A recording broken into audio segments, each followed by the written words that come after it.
વડોદરા શહેર કોંગ્રેસ સમિતિ દ્વારા બોટ દુર્ઘટનામાં મૃત્યુ પામેલા બાળકો અને શિક્ષકોને શ્રદ્ધાંજલિ અર્પણ કરવાના કાર્યક્રમનું આયોજન કરવામાં આવ્યું।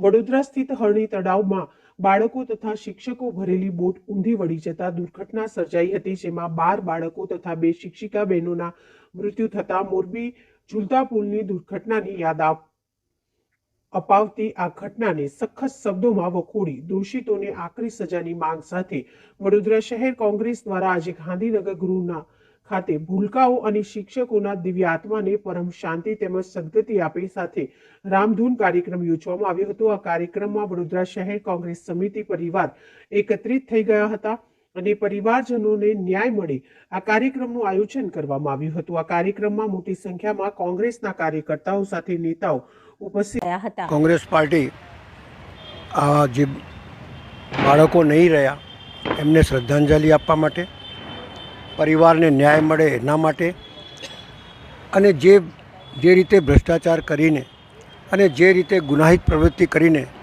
માનવ સર્જિત જે હત્યાઓ થઈ છે એની સામે લડત આપવા માટે કોંગ્રેસ પાર્ટી અહીંયા બેઠી છે।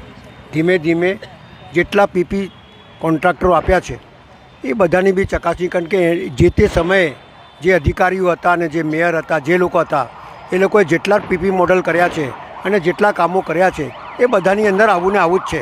એટલે વડોદરા શહેરના મોટા પ્રમાણમાં નુકસાન અને આ માનવ સર્જિત હત્યા કહેવાય એ કરેલી છે, એની સામે લડત તો આપવી જ પડે ને। વડોદરા શહેરના નગરજનોને જાગૃત કરીશું, અમારા નેતાઓ જે કહી ગયા છે એને વળગી રહીશું અને ધીમે ધીમે આંદોલન મોટો કરીને સરકાર 2 લાખ 6 લાખ આ શું મજાક કરી રહ્યા છો?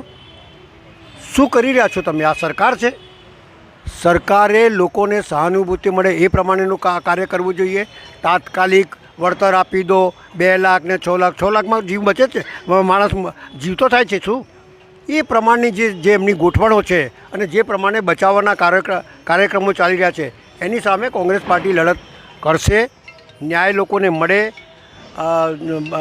બાળકોને શ્રદ્ધાંજલિના ભાગરૂપે અને મા બાપને ન્યાય મળે તે પ્રમાણેનું કાર્યક્રમ કરીને આગળ વધીશું ને પરિવારને ન્યાય મળશે એ પ્રમાણેની આશા સાથે અમે આગળ વધી રહ્યા છીએ।